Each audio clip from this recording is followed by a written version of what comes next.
Gente, olha só, estava comendo, porque. Essa tá aqui.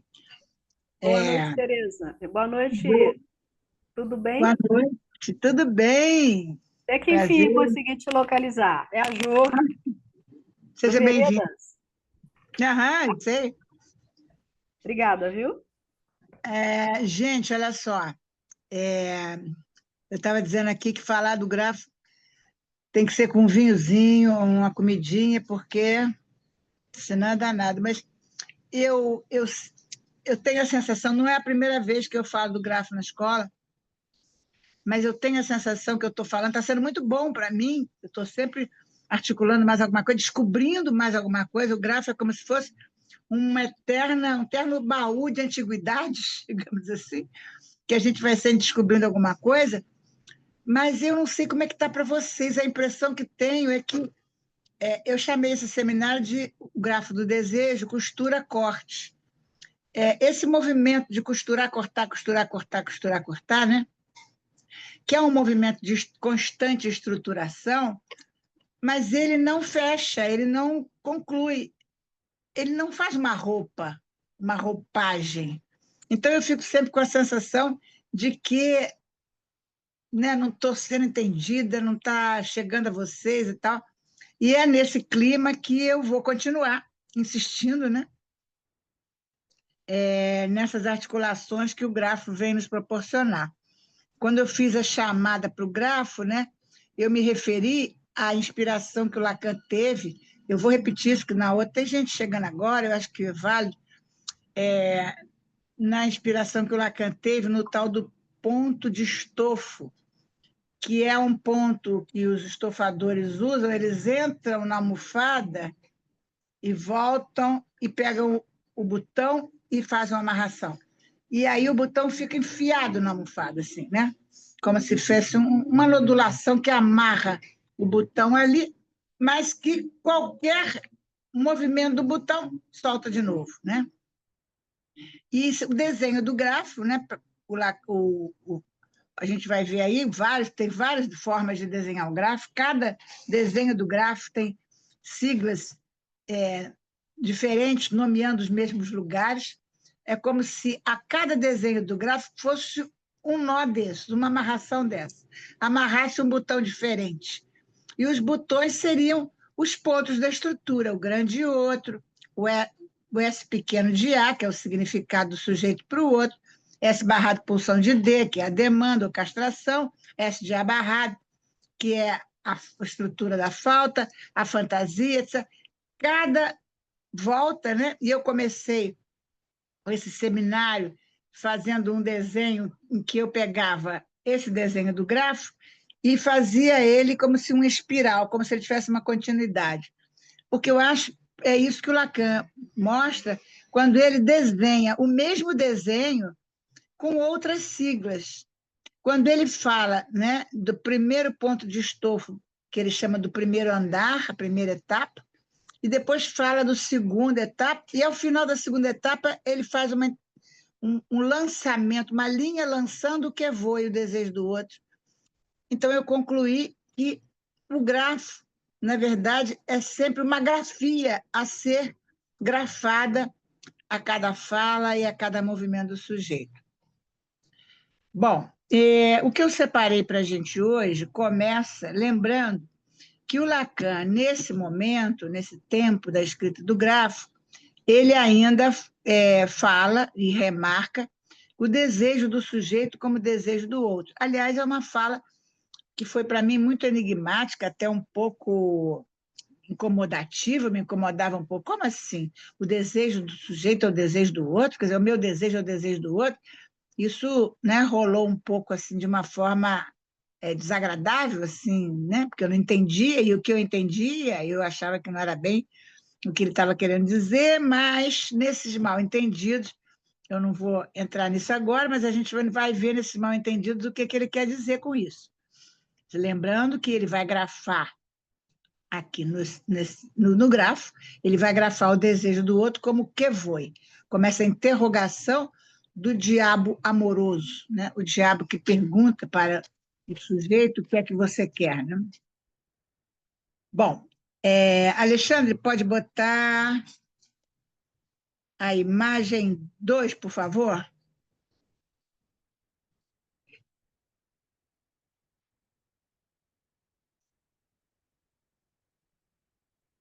Porque para falar do gráfico tem que ter a imagem o tempo todo. Então, vamos lá. Partindo de S de abarrado, né? S de abarrado, né? Tá lá em cima, do lado esquerdo, ok?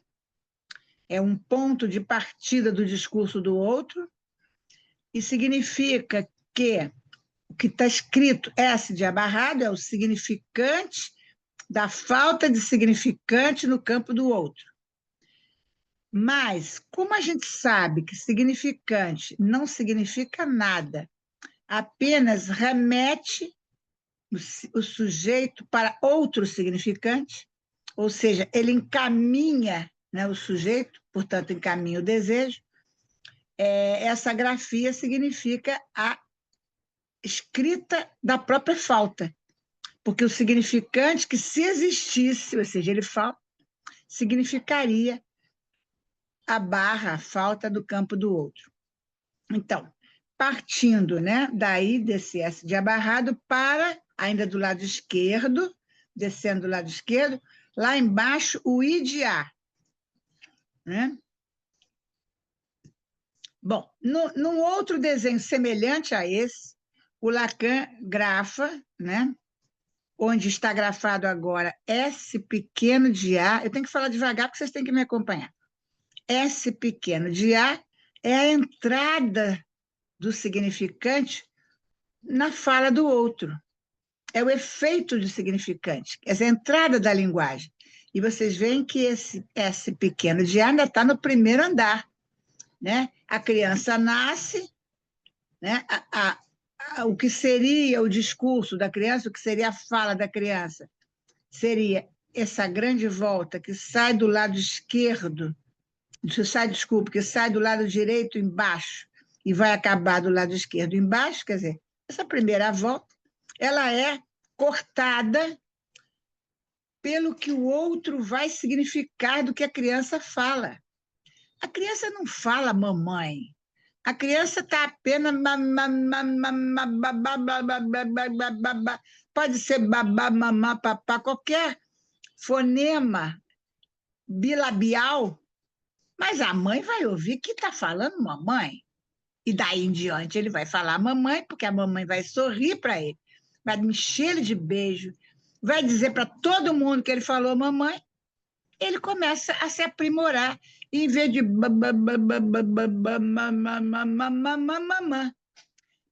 depois, se a mãe deixar, ele vai, né? São pequenas nuances que são dadas pelo discurso do outro, porque ele estava só movimentando os lábios, só isso, não está falando nada. E eu estou tentando falar para vocês que esse atravessamento do significante nesse movimento do outro, né? Nessa tentativa, essa garatuja de linguagem, se a gente pode chamar assim. Né? Então, percorrendo esse caminho, partimos lá de cima, à esquerda, S de abarrado, cá para baixo, para o I de A. Isto é, da falta de significante no campo do outro, S de abarrado, essa falta de significante no campo do outro é o lugar da intenção, a intenção do sujeito a de vir, ou seja, o lugar em que esse bebê vai se ver falando mamãe. Né? É uma intenção que vem lá do campo do outro. Então, sai dali, né? Desce de abarrado, para lá embaixo, no final, ideal do outro, ou o outro como ideal. O que é isso? A mãe dizendo, ele está falando mamãe. Isso é o ideal do outro, né? E a criança, pouco a pouco, vai se ver diante, mesmo sem saber, diante desse ideal que a mãe espera que ele esteja falando mamãe. Né? Então, a mãe espera isso a partir de um ideal. Então, a criança é tomada como esta criança está falando mamãe. E a criança é marcada por esse empuxo, digamos assim, essa expectativa de que, ao falar mamãe, ele está atendendo o desejo do outro. Olha só, eu estou tentando, assim, né, quase que encenar para vocês. Ou seja, o outro como ideal. Da falta, de novo, fazendo esse mesmo percurso. Ou seja, a gente vem da falta, né, do 1 da totalidade, do 0 ao 1. Qual é a falta? É S barrado punção de A. Falta de significante para significar o campo do outro. A gente vem dessa falta ao 1 da totalidade. Qual que é o 1 da totalidade? E o bebê está falando mamãe, está falando comigo, está me chamando. Isso é uma idealização, é o 1 da totalidade que vai marcar esse bebê. Sendo que, na verdade, ele veio lá de um lugar de falta de significante. Não tinha significante nenhum para ele, né? Está acompanhando? A gente pode me interromper a qualquer momento. Eu adoro a interrupção. Porque a Então interrupção deixa eu comentar uma coisinha que eu estava fala. olhando, que pela primeira vez, quando você estava falando, né, desse balbucio, desse mamãe e tal, eu fiquei pensando exatamente no título do teu seminário, né, Costura e Corte. Então, se a gente pensar, e aí a fala de várias leituras que eu fiz do Vivés, né, apontando a consoante como corte, e a vogal como essa alienação, né, como algo contínuo, a gente pode pensar aí nessa costura mesmo, nessa tessitura que dá, porque não é tão ideal assim, né? Não está tão bonitinho assim no grafo, esse caminho. Ele é interrompido, né? Ele Sim, vai sendo desbastado. E aí eu sim. entendo um pouco esse ponto de Capiton, né? O Capitonê, né? Que ele fala, esse estofamento. É exatamente isso aí. Nesse Delicado caminho, isso. não, e é costura corte, não é costura e corte. Porque nesse Uhum. caminho que você diz que ele vai sendo desbastado, ou seja, cortado, mas também nesse corte ele é costurado. Sim, tem um Ao resto mesmo aí. tempo, é sincrônico, né? A gente Uhum, vai ver isso, que eu vou falar desses pontos entre o S de abarrado e o ideal. Eu vou falar desses pontos em seguida. uhum, Então, bacana. é, a gente vem lá, né? Eu falei, vem do ideal do outro. Não, antes eu falei, vem da falta, S de abarrado, para o 1 da totalidade, como você falou, do ideal, que não é tão completo assim. A gente vem do 0, quer dizer, não há significante para essa criança, ao 1, há significante, mamã, e ele está falando comigo. Então, já Uhum, vem o 1 completo, o pacote completo. Mas nós vamos passar aí nesse percurso pelas. Espera aí, gente. Vamos passar nesse percurso pelas primeiras constituições imaginárias do eu. Ou seja, entre o qualquer coisa que não tem significante nenhum para essa criança, e a mãe dizendo, ele falou mamãe, ele falou meu nome, ele já sabe, já me identificou, babá. Entre uma coisa e outra, nós vamos passar por articulações do eu frente a esse desamparo, porque ele vem de um total desamparo, ele está, não sabe quem é aquela mulher, não sabe o que é, não sabe o que é mãe, nada tem sentido, total desamparo, né? Ele cai no mundo imerso na linguagem, e ele está completamente desamparado em relação à linguagem, ele não tem nada, não tem como dizer nada, nem como entender nada, nem fazer nenhuma costura, digamos assim, né? Então ele cai ali e aí ele vai tentando fazer costuras com o quê? Com o que eu estou chamando de constituições imaginárias do eu frente ao desamparo. Então ele começa a construir o semelhante, né? Ele começa a construir o estágio do espelho, o espelho que é quebrado, quer dizer, o estágio do espelho, ao mesmo tempo, me apresenta o semelhante, mas também me apresenta a inversão. Eu, no espelho, se eu levanto a mão direita, vocês vão ver eu levantar a esquerda. Né? Quer dizer, tem um corte aí, né? Tem uma quebra aí nesse espelho. Né? O olhar do outro como furo.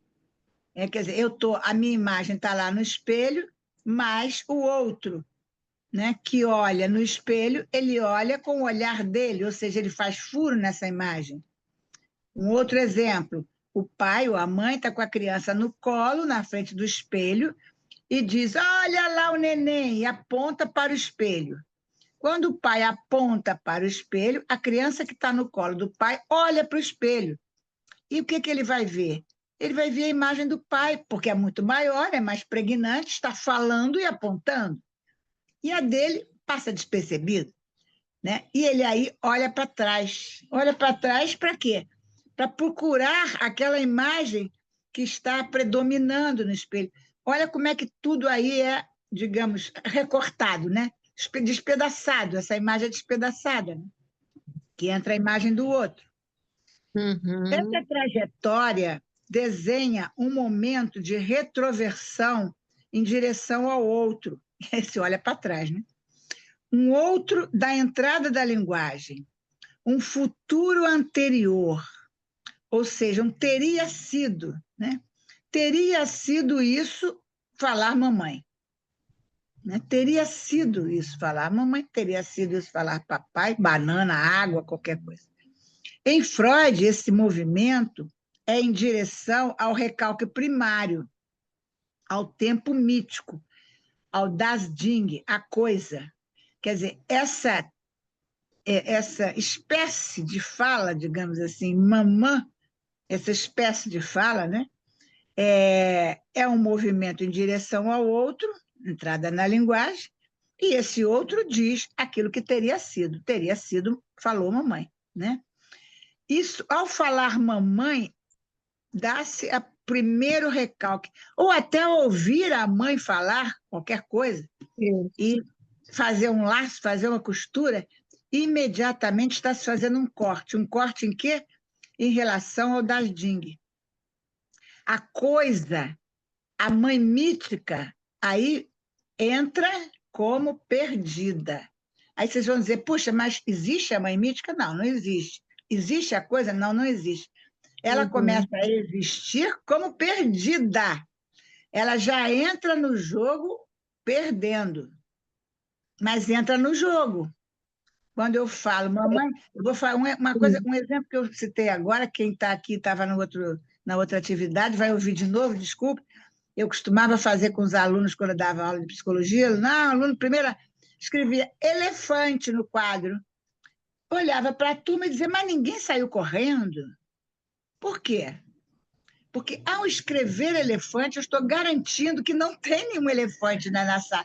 Porque se tivesse um elefante, eu ia sair correndo, não ia escrever nada.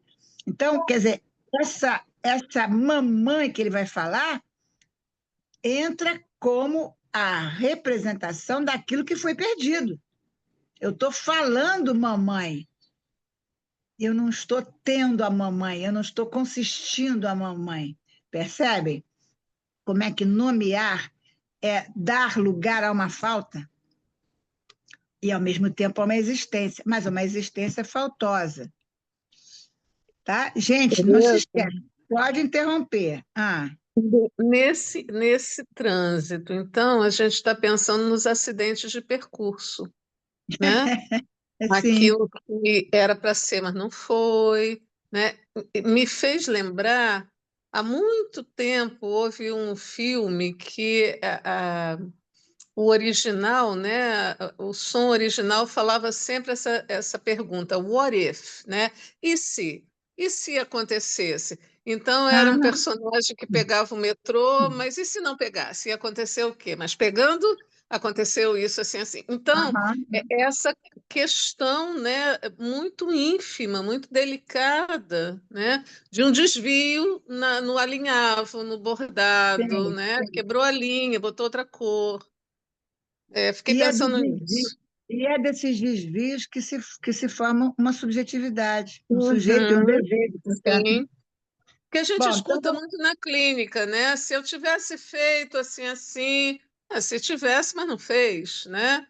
Como é que é exato, isso, né? exato, exato. Bom, continuando aí nesse desenho, vamos lá. Ele fala, né? No primeiro andar do grafo, na subida da direita, de S barrado em direção ao A, o que é isso? S barrado é sujeito barrado. Essa criança minimamente... Blá, blá, blá, blá, blá, blá, blá. Em direção ao A. O A, além do outro, o outro da linguagem, é a voz do outro. Porque a criança só tem do outro, em primeira instância, a voz, o som. Né? Ela tem noção do que é aquilo, aquilo não está articulado no significante, é apenas um som. Né? Então, nessa subida pela direita, do S de abarrado em direção ao A, voz, está o IDA. E o IDA vai se formar por uma reversão, quer dizer, vai do S de abarrado para o A, e o A volta para determinar o IDA. Estão vendo isso aí desenhado? Esse IDA, se a gente lê eu ideal, pautado na imagem do outro. Por isso é que sai de S barrado, né? Um sujeito há de vir, em direção ao outro, e depois volta para marcar o IDA, que vai ficar entre o S barrado e o A. Eu ideal, pautado na imagem do outro, ou seja, aquilo que minimamente a criança começa a perceber que o outro tem uma idealização sobre ela, ou seja, aquilo que eu sou, aquilo que eu penso que sou para o outro, né? Então, eu estou falando de eu ideal. Né? O eu ideal é a imagem com a qual o sujeito se identifica como ideal de eu. Ou seja, se o outro está esperando que eu fale mamãe, ou que eu faça não sei o quê, ou que eu faça cocô, né? Se o outro me espera nesse lugar, eu tenho que corresponder a isso. Eu tenho que me fazer ideal do eu. Eu tenho um ideal para cumprir para que eu satisfaça isso que eu acho que é o eu ideal. Então, eu ideal e ideal de eu são duas instâncias que conversam, né? O eu ideal é aquilo que eu suponho que está no outro. E o ideal de eu é aquilo que eu acho que vou construir para corresponder ao ideal do outro. E são duas coisas distintas. Nós temos aí, de novo, o corte e a costura. Né? Eu ideal está lá no outro, não tenho acesso, mas suponho que exista. E eu vou, então, costurar um ideal do eu para fazer face a esse corte que está lá no outro, que é o eu ideal.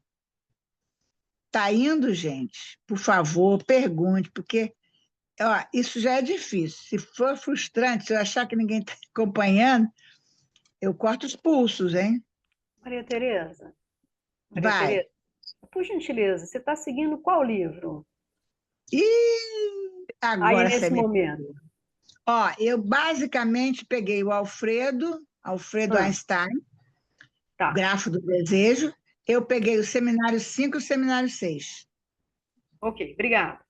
E mais umas coisas que eu recolho pelo caminho, que eu vou enxertando, mas aí já é por minha conta. Bom, então, a saída possível para articular esse eu que acho que o outro pensa de mim e o eu que eu vou poder construir para fazer face a esse outro que espera de mim. E quando eu digo fazer face, não é que tem que ser igualzinho, não.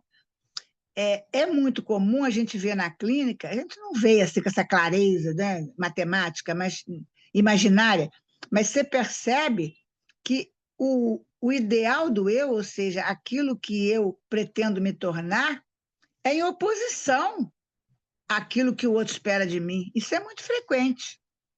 Mas o estar em posição não quer dizer que não tenha uma relação, né?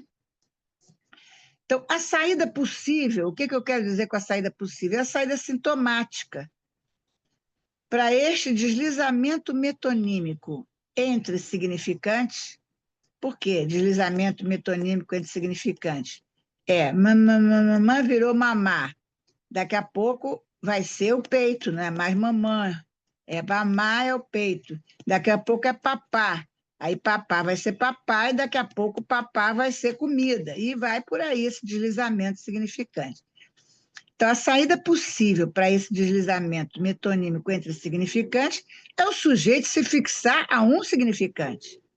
Ou seja, um recalcamento retorna aquilo que foi recalcado, retorna, né, no simbólico como um significante.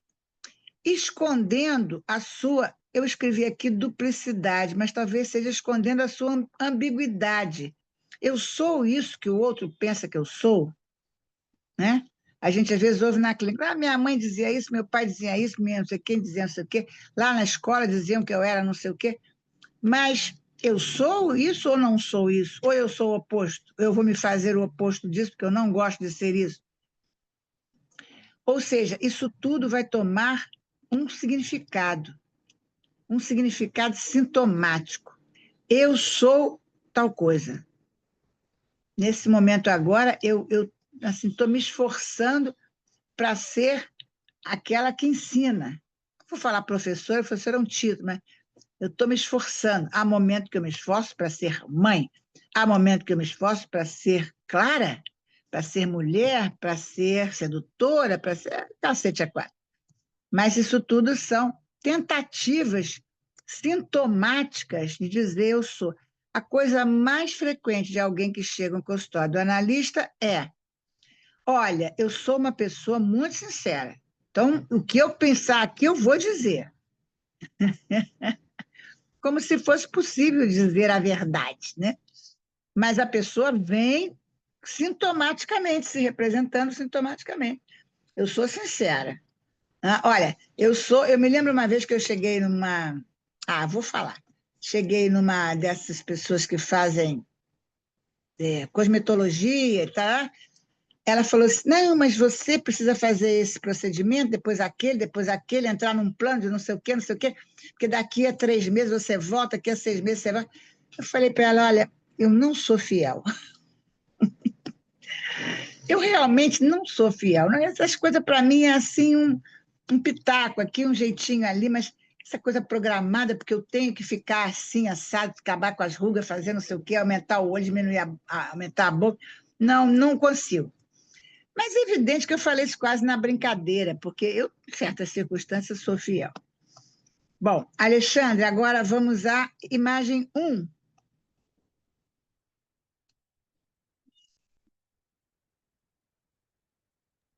Tereza, mas Oi. essa malemolência, né, de ser fiel, não ser fiel, também é um pouco do transitar nessa costura corte que você está falando, né? Exatamente, exatamente. Eu não posso ser toda fiel, nem não toda infiel. É da linguagem, é significante. Sim, e como que você desliza? Porque aí a análise, ela propicia isso também, né? Essa dança, você poder deslizar nessa fidelidade, por exemplo, né? Nisso que você Nessas está falando, construções né? que você falou entre Uhum. o, o ideal de eu que está no outro e o eu E ideal que vai ser legal, isso aí. construído dia a dia, né? Uhum. Nessa Bacana. circunstância. Essa figura aí é a tal que eu falei para vocês, que eu pego o desenho original do Lacan, e, enfim, tem detalhes, que está em preto, e faço esse percurso em vermelho. Eu faço em cima do desenho do Lacan. Mas o desenho do Lacan me autoriza a fazer esse percurso na medida em que ele está dizendo que essas linhas pontilhadas, que são a linguagem articulada, a linguagem do outro articulado, elas vão atravessar e vão recortar essa linha não pontilhada, essa linha inteira, né? Que é a formação do sujeito, né? A formação do sujeito. Sai de Beleza? S. Beleza. Espera um instantinho só. Continua. Espera um instantinho só. Sai de S, do lado direito embaixo, quer dizer, o sujeito advira, ele não está nem barrado ainda, e vai dar a volta e desembocar no eu ideal. Fala, Eliane. Aqui, quando eu vejo esse desenho, essa espiral que você faz, eu não sei por quê, me lembra um desenho que tem da pulsão, que ela tem um círculo embaixo, Aí tem um objeto e tem uma ponta que sai, contorna e volta. Não sei se tem a ver. Lembra desse Aí desenho eu da não estou pulsão que conseguindo, contorna o objeto? Sai do eu não estou corpo. conseguindo visualizar Não. esse Não sei por desenho, que me lembra isso. mas quando você Esse faz essa associação compulsão, pode ser compulsão também, sintomaticamente, eu fico pensando que tem tudo a ver, porque a desenho. linguagem é que vai dar existência ao corpo, Sim, né? Quando essa é. criança dá nome à mãe, porque a mãe faz parte do corpo da criança, dá nome à mãe, dá nome ao mamá, dá nome à água, banana, sei lá o quê, ela está fazendo essa ligação entre o corpo, aquilo que é puro corpo, e a representação simbólica. Então, faz sentido essa associação. Agora, quando eu É. desenhei isso, não pensei em pulsão. Pensei nessa articulação, essa conjunção entre o discurso do outro e a constituição do sujeito. Né? Uhum. Agora, lembra que eu botei lá em cima que foi. Esqueci de botar o ponto de interrogação. Quer dizer, essas voltas todas, eu pus aí duas, podia fazer 3, 4, 5, N voltas, estão todas elas dirigidas como se fosse num eixo definido pelo que queres. O que queres? Né? Então, vamos acompanhar aí o eu ideal, instância imaginária, onde o bebê se vê como objeto totalmente determinado pelo outro onipotente, ou seja, o narcisismo do outro. Eu ideal, eu já falei disso mais ou menos, só que aqui está mais explicadinho. Eu ideal, idear significa instância imaginária, onde o bebê se vê como objeto determinado totalmente pelo outro onipotente, ou seja, o narcisismo do outro. A mãe vê o bebê bonito, vai ver feio, né? O narcisismo tem que atender. Na verdade, ela vê o bebê como ela acha que deveria ter sido esse bebê.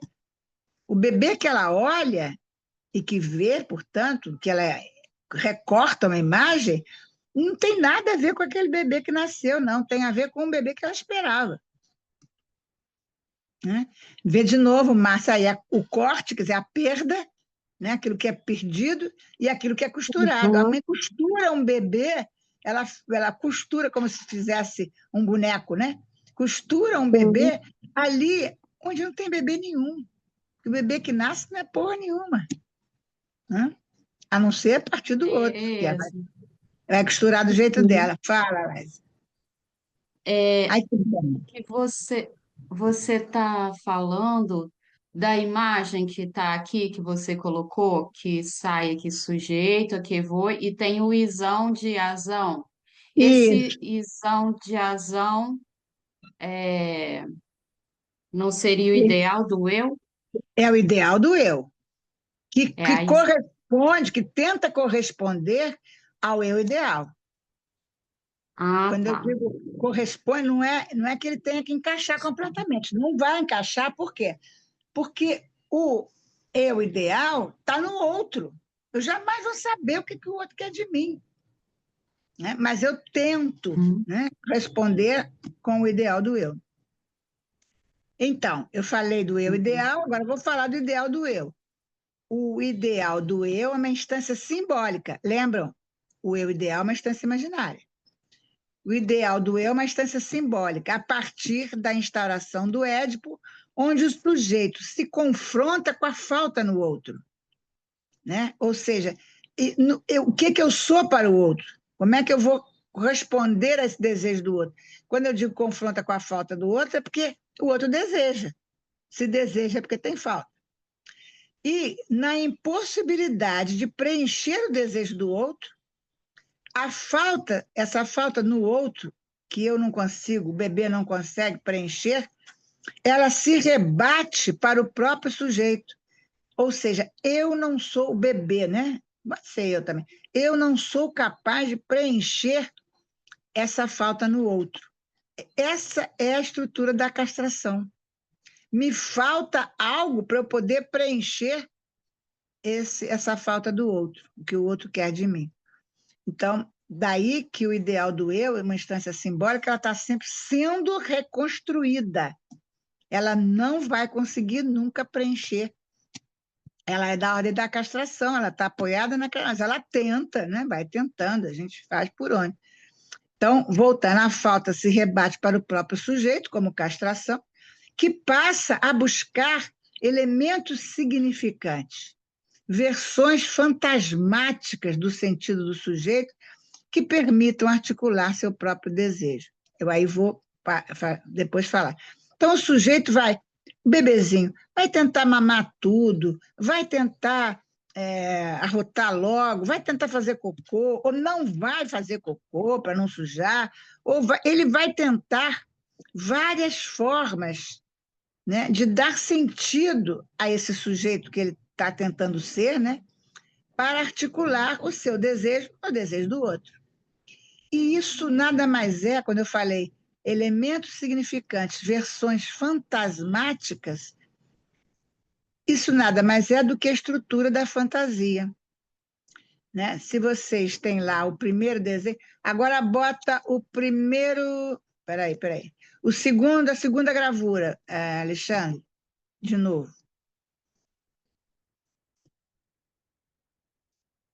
Vocês vão ver nessa segunda gravura, que eu já mostrei, mas vai voltar agora, o lugar à esquerda, entre o gozo e o significante, S barrado punção de A. S barrado punção de A, essa tentativa do sujeito se articular com o objeto. O objeto A é um objeto faltoso, que está lá no campo do outro, né? Que ele quer, de alguma maneira, corresponder. Mas ele é barrado. Ele é barrado de quê? Ele é barrado exatamente desse lugar no campo do outro. Por quê? Porque o campo do outro é linguagem. Lembra quando eu falei que se escreva elefante é porque não tem elefante na sala? Né? Então, esse A pequeno, da S barrado punção de A, esse A pequeno de desejo, está no campo do outro. Portanto, eu sou barrado desse campo do outro. Mas eu tento articular. O que é essa articulação? É esse balãozinho, punção. Esse balãozinho, gosto sempre de lembrar, significa, você separar ele, tem aí reunião, maior que, menor que, reunião e o quarto eu não me lembro. É como se fosse quatro acentos circunflexos, né? Um em pé, um em cima, outro embaixo, um de um lado, outro do outro. E forma um balãozinho. Mas se você separar, você vai ter formas de articulação para tratar do impossível. É impossível o sujeito encontrar com o seu A, com o seu objeto causa de desejo. E é isso que nos faz vivos. Ou seja, essa impossibilidade, mas que insiste em articular o sujeito com o seu desejo. E aí, não sei se eu vou falar agora, mas já estou vendo aqui nessa gravura, vou dizer, o que está do lado direito, na mesma linha do S barrado punção de A, da fantasia? O que está do lado direito? Hein? Vocês não estão olhando a figura? Ai. O D, gente, o Dzinho do desejo. Né? Então, do lado direito está o Dzinho do desejo, entre a castração e a voz, né? Lembra que eu falei que, inicialmente, esse bebê se dirige a uma voz, né? Essa voz depois vai ser articulada com o significado no outro, aí ela vira significante. O outro fala uma coisa aí que quer dizer alguma coisa, ou seja, trata-se não só de voz, mas de alguma significação. E essa significação é o ponto da castração, eu não sei do que se trata. Hoje mesmo estávamos conversando aqui, alguém estava dizendo, não, porque... Peraí, tem relação ou não tem relação? Fulano diz que tem. O que significa ter relação? Quer dizer, aquilo que eu falo não é exatamente o que vocês entendem. Eu sei disso, embora me esforce para ser, né? Porque a gente esforça. Então, o que eu queria chamar a atenção é isso, que do lado direito está lá o Dzinho, que vai comparecer no retorno, né, desse ponto de estofo ao S de A barrado, né? Ou seja, uma possibilidade, de tentativa de possibilidade do desejo do sujeito se articular com o seu objeto. Mas é só tentativa, porque esse balãozinho significa maior que, menor que, reunido e incluído, uma coisa assim. Ou seja, nunca vai encontrar, mas vai tentar, né? São tentativas. Bom, então, tá lá, situei, olha os elementos, né? S de abarrado, do lado de cá, demanda, S barrado, punção de D, o S de abarrado, ele sofre influência da fantasia e a fantasia influencia o sentido do sujeito. Mas vamos passo a passo. Não dá para falar tudo ao mesmo tempo, não é por incapacidade minha, porque o grafo não é para isso. O grafo é para a gente ir comendo pelas beiras. Concluímos, assim, que o eu é constituído por elementos estranhos a ele mesmo. O eu tem origem no não eu, ou seja, no estranho. Lembrando, Freud disse, o homem não é sujeito na sua própria morada. O eu é um estranho. Por isso, a dialética do eu é a projeção. Ele procura no meio imagens de si mesmo. Como assim? Ah, eu vou fazer como quem está aí? Laisa. A Laisa está fazendo. Eu gostei que a Laisa perguntou, porque eu disse para perguntar, ela perguntou. Eu começo a estabelecer narcisismo, relações de narcisismo, relações de compatibilidade com a Laisa. Ou, poxa, ela me interrompeu, ela está querendo rivalidade. Não importa se é, digamos, para o bem ou para o mal, isso não existe em psicanálise, bem ou mal, mas não importa para quê, importa que estabeleça para a minha imagem, eu preciso estabelecer uma relação com o outro. Rivalidade, narcisismo, busca por domínio, eu sei mais que ela, ou ela sabe mais que eu. O que eu não posso suportar é que entre eu e o outro há um abismo. O que eu não posso suportar, na minha construção subjetiva, é que o outro não existe. Piorou, né? Se já havia um abismo, agora não existe. Então, não há subjetividade antes da identificação ao significante. Tudo bem. Ah, então tá. Então, quando tem significante, aí tem um sujeito, uma subjetividade. Ah, agora sim. Então, chegamos aí a um lugar confortável? Será que sim? Lembro a vocês, significante é aquilo que não significa nada, apenas remete, joga o sujeito, catapulta o sujeito para outro significante, que também não significa nada. Então, dizer que a subjetividade só se estabelece a partir da identificação significante é dizer que a subjetividade é pura barra, é pura inconsistência. É sujeito barrado. Então, a melhor hipótese de um sujeito constituído, falante, lá o nome que vocês queiram dar, é ser barrado. Barrado de quê? Da sua própria origem, do seu próprio eu, do seu próprio significado para o outro. Voltando lá ao grafo, está lá do lado esquerdo, a primeira rodelinha subindo ali do lado esquerdo é o S pequeno de A. Ali é a entrada do significante. Mas como o significante não significa nada, vai marcar o lugar do significado que eu vou ter para o outro. Mas se é para o outro, não é para mim, eu não tenho acesso. Né? E continuando essa linha que sai do significante, vai comparecer do lado direito como voz, só para articular ali mais um pouco, mas não vou entrar na questão da voz aqui. Então, não há subjetividade antes da identificação significante, porque, então, o sujeito, se houvesse essa identificação significante, o sujeito não era distinguível, seria um sujeito qualquer, né? Porque vai existir antes da... O significante é que vai promover alguma significância. Deixa eu ver que horas são, espera aí. 20h18, ainda tem. Porém, ao se distinguir como sujeito, ele tem que ser barrado. Ou seja, é a falta E a maneira como o sujeito lida com essa falta, evidentemente, é que vai dar distinção a um sujeito, né? Então, quando eu digo, eu sou muito sincera, eu sou muito leal, eu sou desleal, eu sou... Quando eu afirmo isso, eu sou qualquer um. Porque o que eu quero dizer com sou honesta, sou leal? Não quer dizer nada.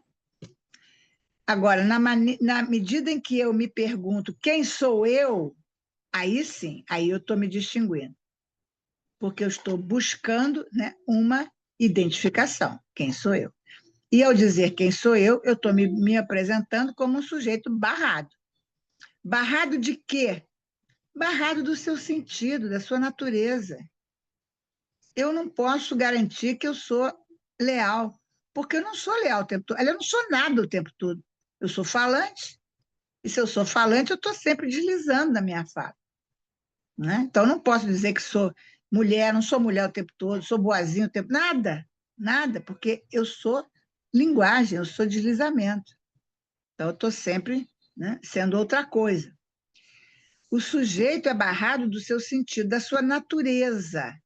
E quando eu botei natureza, eu fiz questão de dizer da natureza no sentido daquele que pertence ao reino da natureza. É reino da natureza que fala? Deve ser, né?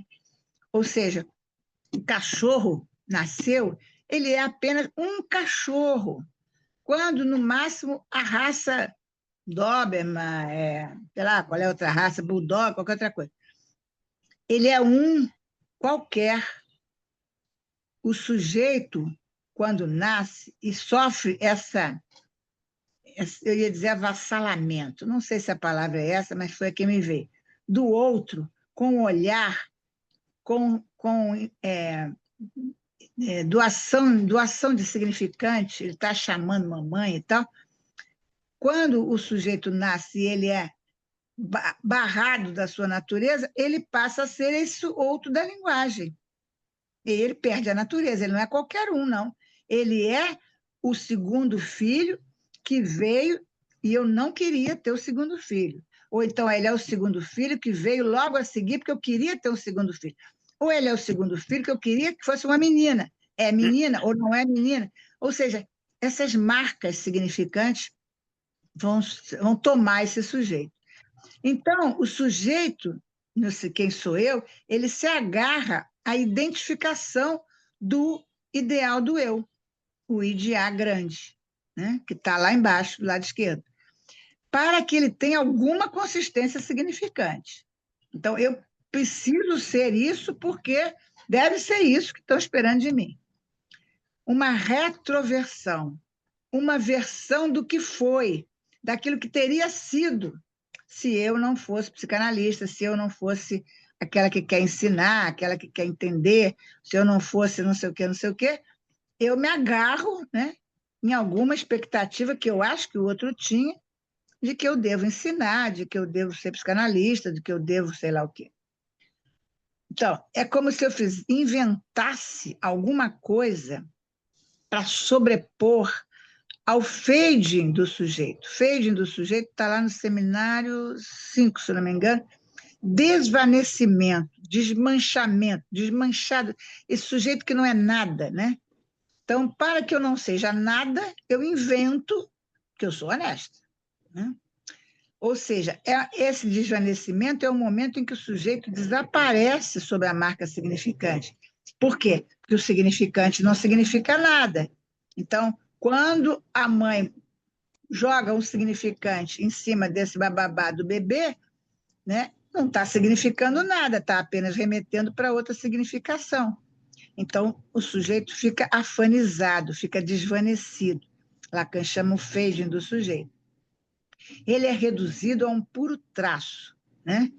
Tu és meu filho. Pronto, já é um traço. Essa identificação ao eu ideal, idear, que está lá embaixo, né? Em Lacan, é diferente da de Freud. O Freud acreditava que havia e eu escrevi esse com letra maiúscula, um inteiro na origem do sujeito, né? Já o Lacan propõe uma possibilidade de versões da verdade. do sentido do sujeito. Não há um na origem do sujeito. Não há, quer dizer, vou tentar falar aqui, quando a mãe diz, você é o filho que eu esperava, eu queria um menino, né? Esse o Freud acreditava que isso era assim mesmo, era a marca da expectativa, ou seja, do lugar dessa criança na mãe, expectativa de ser um menino. O Lacan, com a noção de significante, ele vai questionar. Quando a mãe diz, você realmente é o filho que eu queria, um menino, o que é isso, querer um menino? Entendeu? Porque o Freud toma como significado e o Lacan toma como significante. Então, já tem aí uma ambiguidade, né? um desafinado, como a Márcia fala, né? Bom, que tem que estar se afinando a todo tempo. Então, Lacan propõe uma possibilidade de versões disso que é ser um menino, ou seja, desse sentido do sujeito a partir do seu total desconhecimento, porque ele desconhece também o que a mãe diz quando diz que quer que ele seja um menino. Porque isso é do outro que advém, né? E ele faz uma certa alienação ao outro, que eu vou tomar como costura. Mas, ao fazer essa alienação ao outro, ele está fazendo essa alienação através do significante, e o significante corta o sentido. Então, tem costura e corte. Mas aí eu queria tomar essa questão, né, que eu falei, Lacan mostra uma possibilidade de versões da verdade. Eu achei, não sei se está certo, versões seriam imaginárias, né? Imagens, né? Que o Lacan possibilita para esse sujeito. Várias versões da verdade do sujeito. Ele tem um total desconhecimento, seria o real, aquilo que é impossível de ser conhecido, né? E o outro seria o simbólico. Ele tem um total desconhecimento desse outro, que seria o simbólico. Bom, aí eu vou fazer um aspasinhas, porque vou citar o Lacan. Cada passo que o sujeito dê em direção ao conhecer-se via ideal do outro, ou seja, fazer um eu que corresponde ao ideal do outro, ele não faz outra coisa senão tornar-se cada vez mais outro. Ou seja, ele tenta se identificar com essa versão do outro e vai tendo que se outrificar, tornar-se outro. Tornar outro via imaginário, via simbólica, enfim. Por quê? Entre S1, vamos lembrar da cadeia significante, S1, né, de fora, e depois S1, 2, 3, 4, 5, SN. Né? Entre esse S1 de fora, ou esse zero, né, perdido, e o SN, ou seja, o eu ideal capturado, há uma inversão no espelho. Aquilo que eu acho que eu devo ser para fazer face àquilo que eu acho que o outro espera que eu seja, há uma inversão na imagem do espelho, porque está se falando de uma operação imaginária, portanto, toda a imagem especular ela é invertida. Né?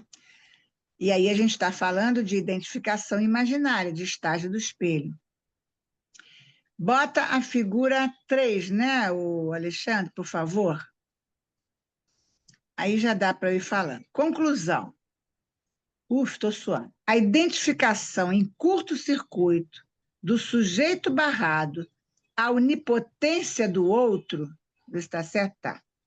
Deixa o sujeito petrificado. Aí vocês vão ver onde está esse traçado a lápis aí, que vem do outro. Falou o quê? Esse traçado em lápis, linha reta, uma seta em linha, vem do outro, desce até o eu ideal, né? O eu ideal está lá no outro, portanto, vem do outro para o eu ideal, do lado direito, e atravessa para o lado esquerdo e vai fazer o moar. O moar é uma imagem imaginária que eu tenho de mim, imagem imaginária, mas é isso mesmo. Né? Então, o sujeito fica petrificado aí nesse eixo entre o moar e o idear. O que eu posso ser, a minha imagem, e aquilo que eu acho que sou imagem no outro. Atenção aí para o uso da letra A. Nessa época do Lacan, antes do conceito de pequeno a como objeto causa, porque esse A aí do I de A ainda é um A consistente. Eu diria que é um A que ainda se aproxima ao A, ao objeto, para o Freud, que é o objeto parcial. O objeto parcial significa que ele porta uma falta, mas ele existe, né? Depois o Lacan vai dizer que o objeto A é a escrita do que não existe, mas ele ainda não estava nesse momento, né? Então, a partir daí, o sujeito repete esse percurso em busca do significado do outro. Ele está o tempo todo, olha lá em cima agora, do lado esquerdo, o S pequeno de A, isso aqui que ele colocou é só o primeiro andar, né? O significante entrou aqui do lado esquerdo, lá em cima, dando um significado no campo do outro, que se transmitiu para o lado direito como uma voz. A partir dessa voz, o sujeito vai tentar decifrar, digamos, consistir esse lugar do ideal do eu no campo do outro, lado direito. E com isso ele vai forjar um moá do lado esquerdo. Eu vou parar agora para alguém que queira falar mais alguma coisa. Papapá. A saída para esse curto-circuito é abandonar a via identificatória, tanto imaginária quanto simbólica. Há que seguir além dos ideais, porque estes ideais levam a uma detenção mortífera, ou mortífera no sentido de uma fixação. Eu sou isto, pronto, não posso ser outra coisa, né? Faço lá uma saída sintomática em cima de um fantasma. Ou de uma metonímia desgarrada. Eu sou qualquer coisa, qualquer coisa, qualquer coisa, qualquer coisa, e não faz sentido nenhum. Como sai? Então, essa é a proposta, eu penso, de uma análise, né? Se descolar, se cortar, né? Se cortar dessas tentativas, né? De ficar presa ao ideal do outro. E aí a pergunta vem: como sair desse círculo infernal da demanda? Que a demanda é sempre demanda de amor, que vem do outro e que também vem do sujeito. Eu quero ser amado, né? Bom, eu vou parar por aqui. Haja costura. Porque eu estou E cansada. corte. Muito bom, Tereza. Fala alguma coisa aí. Muito bom. Bom, deixa eu dizer aqui alguma coisa. Eu adorei realmente, Tereza.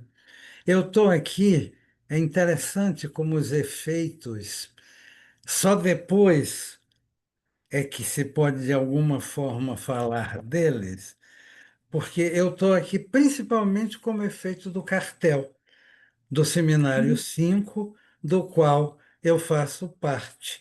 E onde o Lacan começa, não é, aí traçando esse grafo. Aí eu digo, bom, eu vou escutar a Teresa falar disso nessa articulação corte e costura assim primorosamente feito. Então, eu aprendi muito, eu de alguma forma uma vez eu escutei a Beth dizendo assim, brincando, esse grafo é, é arte plástica. E aquilo eu fiquei Hum, com ele, eu digo, realmente é arte plástica. Isso, ao mesmo tempo que me encantou, meio que me paralisou, porque é como se eu tivesse me contentado com isso. Ele vai muito hum. além, não é, da arte plástica, e ele tem todas essas idas e vindas que você Se é tão plástico, brilhantemente. não é para contentar. É plástico? É plástico, mas tem movimento, Pois é, não é? pois é. Se você se contenta, ele já é outro, e outro, e outro. Isso. Pois é, aquilo lá que o Camões diz, é um não contentar-se de contente, né? Quer Opa! dizer, isso vai não se contentando de contente. E aí, quando você falou em sujeito, que é avassalado, quer dizer, o subjectum, que é o sujeito, é justamente o que é jogado de baixo, etimologicamente, é o que é lançado de hum, baixo. De baixo de quê? Do verbo, da ação do verbo. Isso na própria hum, língua, quando se diz que é um sujeito, ele é o sujeito de um verbo. Então, ele está lançado abaixo, por baixo da ação do verbo. E o isso. objeto que você colocou muito bem, não é? Esse objeto que não há e que é justamente porque não há, é que só há como falta, e na medida em que há como falta, há, ao seu modo, mas há.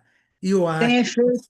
e o há se pode colocar o azinho minúsculo aqui, porque esse objeto vai ser justamente esse objeto há.